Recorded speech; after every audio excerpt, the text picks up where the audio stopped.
नमस्कार, आप देख रहे हैं सी न्यूज भारत। मैं हूं आपके साथ ज्योति अरोड़ा। वक्त हो गया है अलीगढ़ बुलेटिन का, तो आइए नजर डालते हैं इस वक्त की बड़ी खबरों पे। एमआईएम पार्टी की प्रदेश सेवा इकाई के पूर्व अध्यक्ष और परचम पार्टी ऑफ इंडिया के वर्तमान प्रदेश अध्यक्ष सैयद नाजिम अली ने कांग्रेस पार्टी में शामिल होने की घोषणा की है।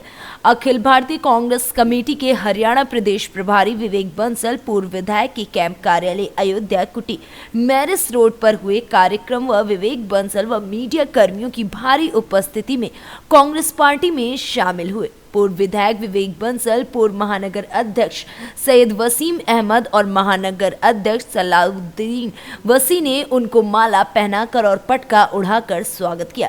इस अवसर पर विवेक बंसल ने कहा कि युवाओं का रुझान कांग्रेस पार्टी की ओर बढ़ रहा है, ये काफी खुशी की बात है। पत्रकारों के सवालों पर सैयद नाजिम अली ने कहा कि वर्तमान समय में सिर्फ कांग्रेस पार्टी ही युवाओं, किसानों और बेरोजगारों की लड़ाई लड़ रही है, इसलिए कांग्रेस पार्टी में रहकर इन वर्गों की लड़ाई लड़ने के लिए एकमात्र विकल्प है।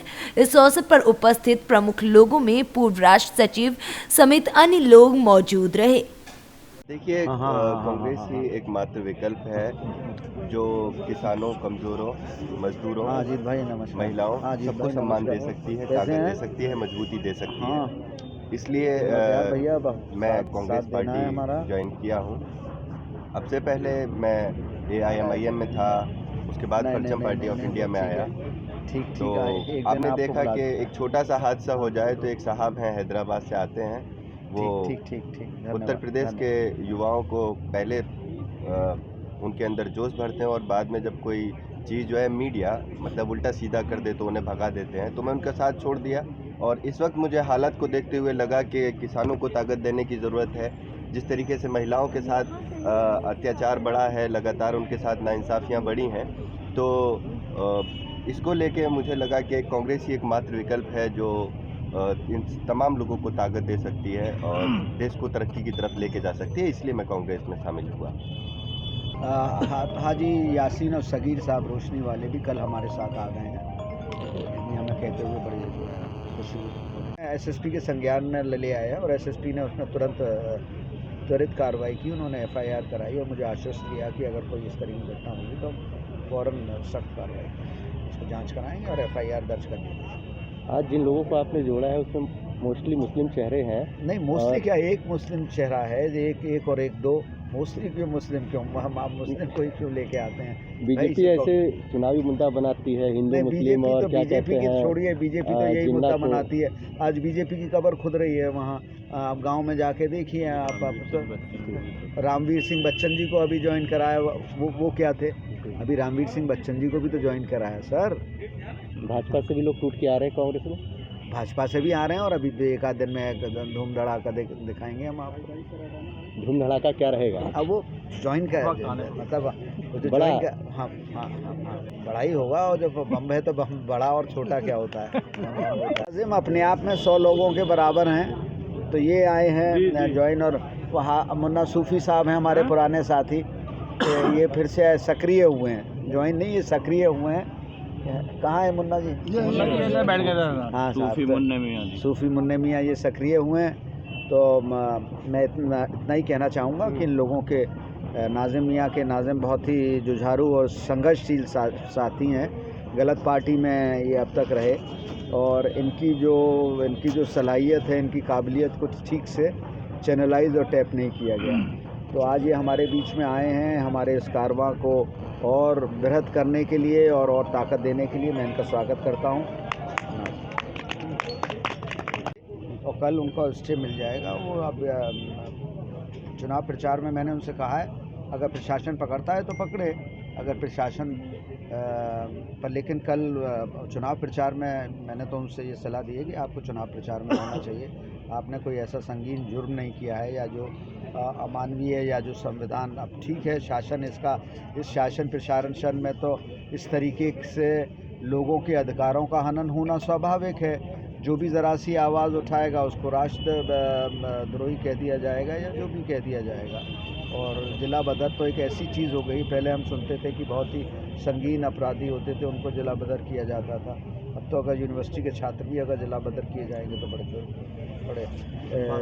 नॉमिनेशन के समय ये कार्रवाई की गई है, वो जिला प्रशासन चाहता तो पहले ही इसको खत्म कर सकता था, लेकिन नॉमिनेशन वो पूरी सब चीज़ें, मैं उस पर कुछ नहीं कहना चाहूँगा, वो पूरी सब कुछ जो मनोदशा है प्रशासन की उसको प्रकट करता है।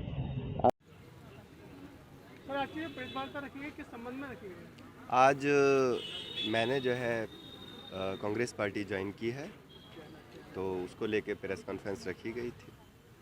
इससे पहले किस पार्टी में थे आप? देखिए, इससे पहले जो है मैं परचम पार्टी ऑफ इंडिया में था, उससे पहले AIMIM में था, ओवैसी यूथ ब्रिगेड जो था उसका मैं प्रदेश अध्यक्ष था, और अभी मैं कांग्रेस में हूँ, क्योंकि उत्तर प्रदेश के हालत जो है आप देख ही रहे हैं। हालात ऐसे हैं कि रास्ता चलते इंसान को न जाने कब यूपी पुलिस की गोली ही उसे मतलब मार दे, कुछ पता नहीं है। उत्तर प्रदेश के हालत ये है कि कोई आज बच्ची, कोई, मुझे नहीं लगता कि रास्ता चलते हुए सुरक्षित है, मुझे नहीं लगता कि कोई किसान सुरक्षित है, मुझे नहीं लगता, मतलब देश का फ्यूचर भी सुरक्षित नहीं है भाजपा की सरकार में। किसानों को किससे डर है? किसानों को किसी से डर नहीं है, किसानों को किसी से डर नहीं है। सियासी जो लोग इस वक्त इक़्तिदार में हैं, जो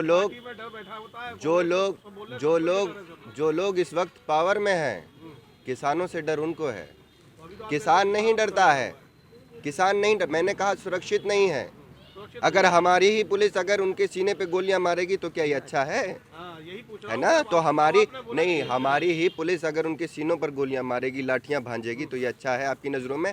महोदय, मानता हूं कि आप मीडिया हैं, आप मोहब्बत करते हैं साहब से, आप मेरी बात सुनिए, आप किसानों को, किसान किसी से नहीं डरता है, महिलाएं किसी से नहीं डरती हैं। मैं आपको ये भी बताऊं, भारतीय महिलाएं जो हैं, कांग्रेस में आने का आपका क्या उद्देश्य है? मेरा उद्देश्य है किसानों को ताकत देना, जो महिला उत्पीड़न बड़ा है उसे रोकना, कोशिश की जाए वो रुके, तमाम संगीन अपराध बढ़े हैं महिलाओं को लेकर, उसे रोकना है। बेरोजगारी अपने आप में एक मुद्दा है। लोग तो धार्मिक राजनीति कर रहे हैं। कांग्रेस को आप ताकत देंगे, उन्हें जितवाएंगे, उसके बाद बिल्कुल में ही तो रोक पाएंगे? बिल्कुल देखिए, कांग्रेस के साथ आ गए हैं और साथ आए हैं तो उम्मीद है कि सब मिलके करेंगे तो हालात बदलेंगे, क्योंकि कांग्रेस नाजिम नहीं है। कांग्रेस जो है किसान है, कांग्रेस महिला है, कांग्रेस देश का सब कुछ है, देश का भविष्य है। किस तरह का पद मिला हुआ है आपको क्या पदभार मिला हुआ है इससे कांग्रेस पार्टी से? देखिए, समाज के जिम्मेदारों को किसी पोजीशन की ज़रूरत नहीं होती है। समाज के भले लोग जहाँ होते हैं आवाज़ उठाते हैं। तो समाज, जब मुझे जो है, जब कांग्रेस पार्टी में जो जगह मेरी होगी वो सही जगह पे मैं आप तक मैं पहुँच जाऊँगा। और सर, किस संबंध में आज ये प्रेस वार्ता रखी गई है? ये प्रेस वार्ता माननीय हमारे पूर्व विधायक और हरियाणा के प्रभारी, अलीगढ़ जनपद के गौरव, CWC के मेंबर माननीय विवेक बंसल साहब की पत्रकार वार्ता थी। मैं तो अचानक आ गया हूँ, आप लोगों का बहुत बहुत शुक्रिया अदा करता हूँ कि आपने बहुत सम्मान दिया, मुझसे चर्चा कर रहे हैं। ये जो प्रेस वार्ता है, इस बात की प्रेस वार्ता है कि अलीगढ़ के अंदर ही नहीं, पूरे भारत के अंदर अगर दीनहीन गरीबों की कोई पार्टी है, जाति विहीन समाज की कोई पार्टी है, वंचितों की कोई पार्टी है, और मैं ये कहना चाहता हूँ, हिंदू मुस्लिम सिख ईसाई आपस में है, भाई भाई के नारे को किसी पार्टी ने बुलंद किया है तो हम गर्व से कर सकते हैं हमारी पार्टी कांग्रेस पार्टी ने किया है। और माननीय विधायक जी हमारे विवेक बंसल साहब, हम बहुत बड़ा हाईकमान का धन्यवाद इसलिए देते हैं कि माननीय विवेक बंसल साहब आज जो है सम्मान के भूखे नहीं है, आज नाम के भूखे नहीं है, आज अलीगढ़ का नाम पूरे भारत के अंदर रोशन कर रहे हैं। कभी कोई अलीगढ़ का बंदा कल्पना नहीं कर सकता था कि एक बंदा, एक कांग्रेस के कार्यकर्ता को हरियाणा का प्रभारी बनाया जाएगा और CWC का मेंबर बनाया जाएगा। ऐसे व्यक्ति को हमारे शीर्ष नेतृत्व ने, माननीय सोनिया गांधी जी ने, माननीय राहुल जी ने और माननीय प्रियंका जी ने अलीगढ़ में कोल क्षेत्र से जो हम उनका प्रत्याशी घोषित किया है, आज कोल क्षेत्र में ही नहीं, उनकी वजह से कई विधानसभाओं में बहुत बड़ा असर पड़ रहा है। हम जहाँ जहाँ जा रहे हैं, हर जाति धर्म का व्यक्ति खड़े होकर कहता है कि गरीबों का कोई परवरदिगार है, दीनहीन गरीबों की आवाज़ कोई उठाने वाला व्यक्ति है तो उसका नाम है विवेक बंसल। आपके एक प्रत्याशी को जिला बदल कर दिया गया है, उसके लिए क्या हुई आंदोलन या कोई क्या करना चाहते हैं? कांग्रेस पार्टी ने कभी, देखिए, हम कभी भी, आप जानते हैं ये सरकार कैसी सरकार है, आप जानते हैं ये लोग किस किस्म के लोग हैं। ये वो लोग हैं कि ये लोकतंत्र की हत्या कर रहा है बुरी तरीके से। जो व्यक्ति गरीबों की आवाज़ उठाएगा, जो व्यक्ति दीनों की आवाज़ उठाएगा, जो व्यक्ति बेसहाराओं की आवाज़ उठाएगा, उनको नहीं जिला बदर करेंगे तो किसको करेंगे। आज सलमान, आज हम गर्व से कह सकते हैं कि कांग्रेस पार्टी का हम शुक्रिया अदा करते हैं एक क्रांतिकारी नौजवान को, एक उस नौजवान को जो अलीगढ़ मुस्लिम विश्वविद्यालय का जो अध्यक्ष रहा है। उसका क्या कसूर है? उसने कोई हत्या की है किसी की? कोई मर्डर किया है? कोई लूट की है? कोई दंगे कराए हैं? क्या लाशों पे उसने राजनीति किया है? ये पार्टी वो पार्टी है जो लाशों की राजनीति करती है। ये पार्टी वो पार्टी है जनाब जिन्होंने जिला बदर किया है। कौन लोग हैं ये लोग? उनके ऊपर धारा 302 नहीं लगी, हत्या का नहीं, जिला बदर का मुकदमा जो नहीं, मैं वही कह रहा हूँ, मैं वही कह रहा हूँ जनाब। अगर कोई हत्यारा है, कोई लुटेरा है, कोई डकैत है, अगर उसका जिला बदर होता है तो इसके लिए अलीगढ़ की जनता उसका स्वागत करती है। लेकिन जो व्यक्ति दीनहीनों की आवाज उठाता है, जो व्यक्ति गरीबों की आवाज उठाता है, तो और जो कांग्रेस पार्टी का से आंदोलन क्यों नहीं हो रहा? हम कोई आंदोलन नहीं करेंगे, जनता इसका जवाब देगी जनाब, आपके सामने जवाब देगी आने वाले वक्त में। अब ये आंदोलन का वक्त नहीं है, हमने बड़े बड़े आंदोलन किए, हम अंग्रेजों से नहीं डरे। ये ना पिद्दू है ना पिद्दू के सरू है, ये है क्या? ये वो लोग हैं जो जब भारत आजाद नहीं हुआ था ये लोग भुखमरी करते, क्या करते थे? ये भुखमरी करते थे। ये लोग अंग्रेजों की चापलूसी करते थे, और अंग्रेजों के चापलूस लोग नाथूराम गौड़ जैसा व्यक्ति, देशद्रोही जिन्होंने राष्ट्रपिता महात्मा गांधी की हत्या की थी, ये लोग आज राष्ट्रभक्त बने हुए हैं। और जो देश के राष्ट्रभक्त हैं, जो मूल निवासी हैं देश के, उनको देश का जो है जिला बदर किया जा रहा है। इस चीज़ की हम घोर निंदा करते हैं। और हम ये कहना चाहते हैं, जिस दिन चुनाव खत्म हो जाएगा उस दिन जिला प्रशासन से, मेरा नाम स्वराज जीवन है, हम देखेंगे कितनों को आप जिला बदर कराएंगे। यहाँ डकैत और लुटेरे स्वच्छंद घूम रहे हैं। बीजेपी के अंदर कितने डकैत है, कितने लुटेरे, कितने हत्यारे, उनको जिला बदर किया किसी को? आज कांग्रेस पार्टी के प्रत्याशी को जिला बदर किया जा रहा है। ये शर्म की बात है। शर्म करो, शर्म करो। यहाँ के प्रशासन के अधिकारियों, शर्म करो। पार्टी में आपने कुछ लोगों को समाहित किया है? सर, हमने पार्टी में समाहित नहीं किया है, वो पार्टी के कर्णधार रहे हैं। आज कुछ लोगों को सदस्यता ग्रहण करवाई है आपने? कराई है। अच्छा, बिल्कुल। कौन से पद पर किस किस को कराया है? नहीं, हम बताते हैं उसमें। ये हमारे जो बाएं हाथ बैठे हैं, ये विकास चेतन साहब हैं। इनके वालिद साहब बहुत बड़े अलीगढ़ के अंदर नेता होते थे, और इनके वालिद साहब ने कांग्रेस को अपने खून के एक एक कतरे से मजबूत किया। आज विकास चेतन जी को हमारे महानगर के अध्यक्ष मिस्टर बॉबी भाई हैं, उन्होंने महानगर का महामंत्री बनाया है। माननीय विधायक विवेक बंसल साहब ने और स्वराज जीवन ने। मैं भारतीय राष्ट्रीय कांग्रेस कमेटी का सेक्रेटरी भी रहा हूँ, मैं महाराष्ट्र का इंचार्ज रहा हूँ, और मैं गर्व से कह सकता हूँ भारत सरकार का मैं राज्य मंत्री का दर्जा भी मुझको रहा है। मेरा भी इसको आशीर्वाद है कि ये आज की तारीख में चुनौतीपूर्ण उनको पद मिला है। ये निकले घर से, और जिस तरीके से उम्मीद और विश्वास के साथ इनको हमने महामंत्री बनवाया है, उसी विश्वास के साथ ये जहाँ जहाँ भी रहे कांग्रेस को मजबूत करें। कांग्रेस पार्टी के जितने भी प्रत्याशी हैं अलीगढ़ में, उनको जिताने का प्रयास करें। आपका चुनाव लड़ने का इस बार? अलीगढ़ से सी न्यूज संवाददाता संजीव शर्मा की रिपोर्ट। कलेक्ट्रेट से लेकर जिला अधिकारी आवास तक निर्दलीय और अन्य पार्टियों के नामांकन कमियों के कारण निरस्त होने पर प्रत्याशियों ने जिला अधिकारी और प्रशासन पर गंभीर आरोप लगाते हुए विरोध प्रदर्शन करना शुरू कर दिया। इतना ही नहीं, प्रशासन मुर्दाबाद के नारे लगाते हुए काफी समय तक जिला अधिकारी आवास के सामने काफी संख्या में भीड़ इकट्ठा हो गए, जिससे पुलिस प्रशासन के भी हाथ पांव फूल गए। काफी समझाने के बाद प्रत्याशियों ने माना और कहा कि अब हम चुनाव आयोग और कोर्ट का दरवाजा खटखटाएंगे।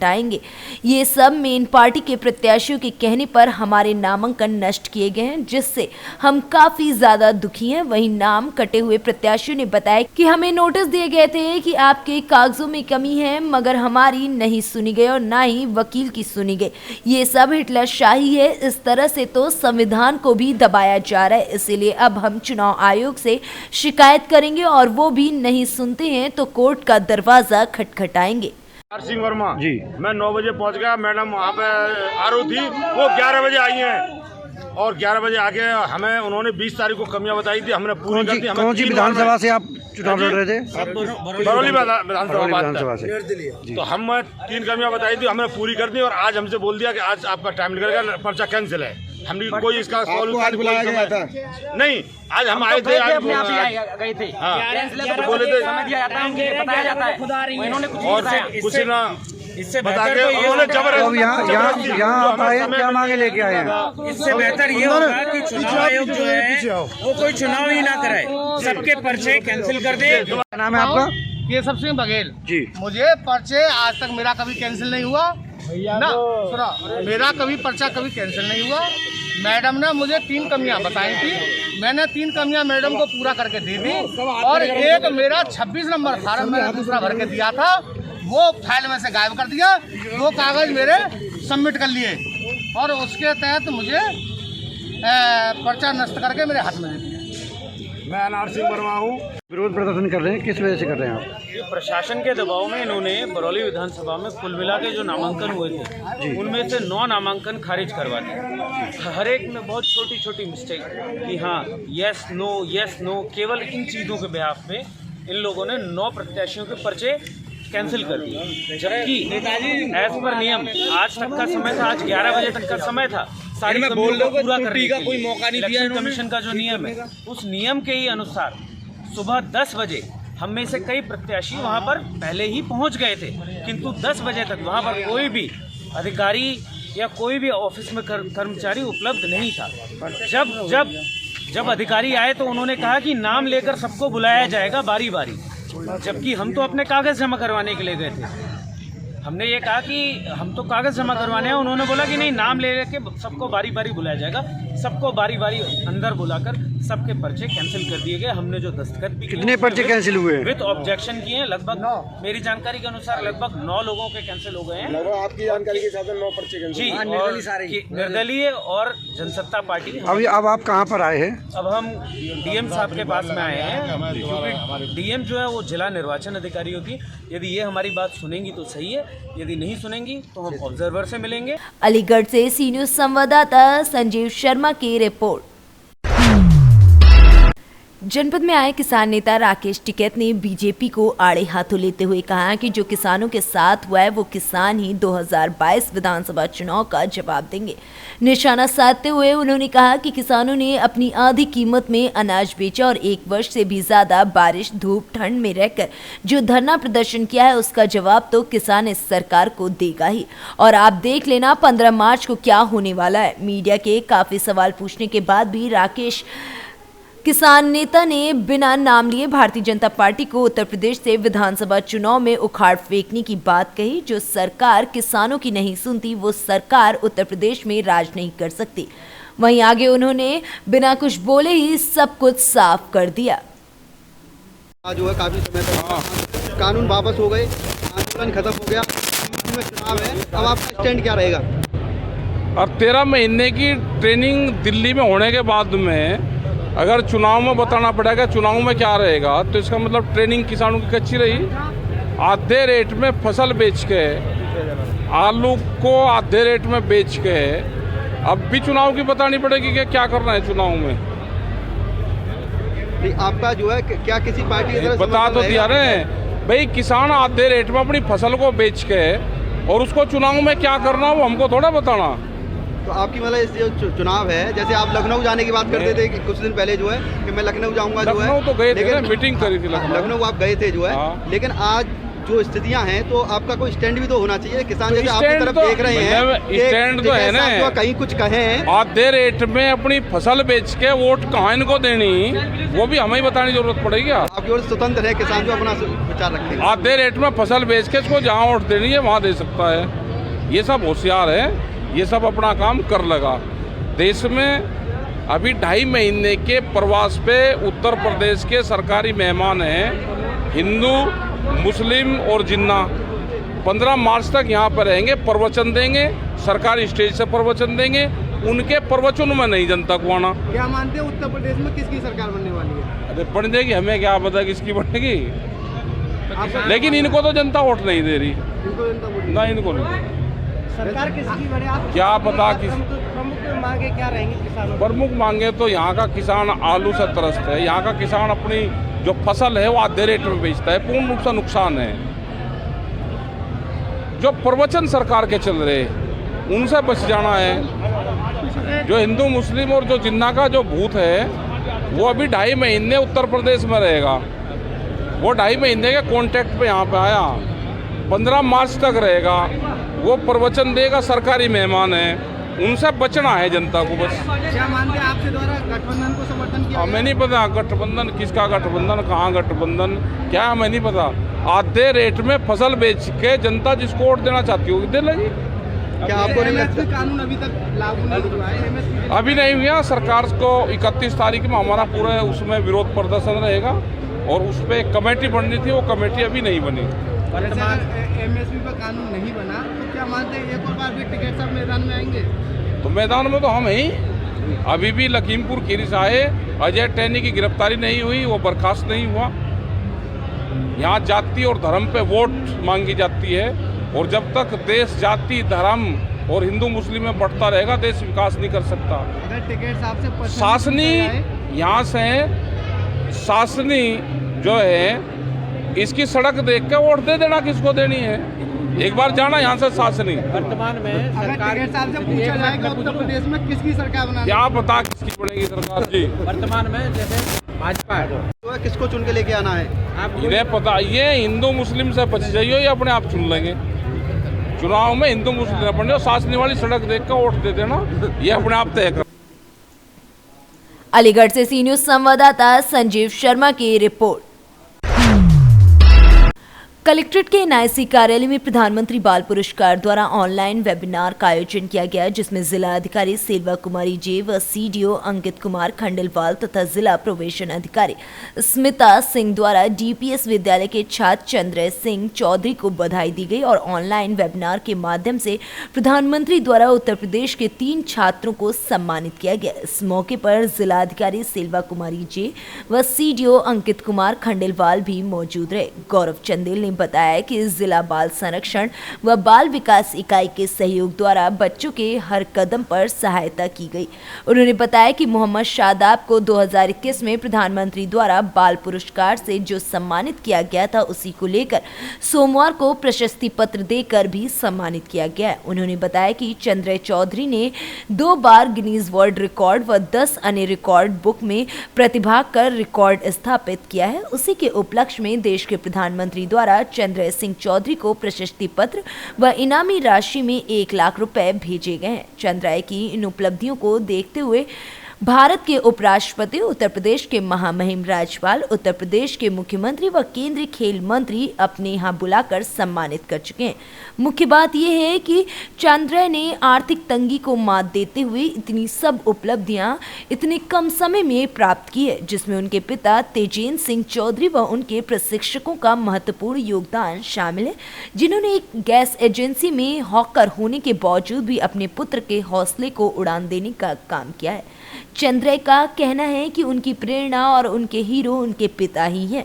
इस राष्ट्रीय बालिका दिवस के अवसर पर जिला प्रोबेशन अधिकारी स्मिता सिंह ने कहा कि ये महिलाओं के सशक्तिकरण हेतु राष्ट्रीय बालिका दिवस के रूप में 24 जनवरी को मनाया जाता है। इस दिवस का मुख्य उद्देश्य है कि बेटियों को उनका अधिकार मिल सके और बिना सद्भक्ति के न बेटियां और न बेटा कोई सुखी नहीं हो सकता है। उन्होंने बताया वर्तमान में सभी को एक बराबर माना जाता है। मेरा नाम चंद्र सिंह चौधरी है। मैं खेल में गिनीज वर्ल्ड रिकॉर्ड में 96 आवर स्केटिंग करी थी, उसका मुझे प्रधानमंत्री ने सर्टिफिकेट दिया है, बाल पुरस्कार। कैसा लगा आपको? मुझे बहुत अच्छा लगा। मैं प्रधानमंत्री से बात करी जी। नमस्कार, मेरा नाम मोहम्मद शादाब है। मैं अलीगढ़ यूपी से हूँ और आज मुझे प्रधानमंत्री जी से बात करके बहुत खुशी हो रही है। प्रधानमंत्री जी ने आज हमें राष्ट्रीय बाल पुरस्कार से सम्मानित किया और हमसे बातचीत की।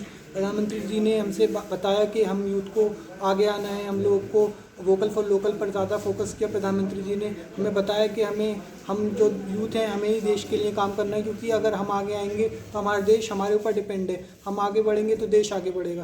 प्रधानमंत्री जी ने बताया कि हमें जो चीज़ हमें बैठकर लिस्ट बनानी है, घर में जो चीज़ नहीं है उस पर देखना है, और जो चीज़ हमें विदेशी है उसको एलिमिनेट करना है और अपने देश की चीज़ को ज़्यादा बढ़ावा देना है, ताकि हमारे देश की इकोनॉमी अच्छी हो। हमारे देश की इकोनॉमी अच्छी होगी तो हमारा फ्यूचर अच्छा होगा। तो प्रधानमंत्री जी ने हम लोगों को अपना बाल सैनिक बताया है और हम लोगों से दरख्वास्त की है कि हम लोग ज़्यादा से ज़्यादा इस चीज़ पर फोकस करें, अपने देश को आगे बढ़ाने में प्रधानमंत्री जी के इस प्रयास में मदद करें।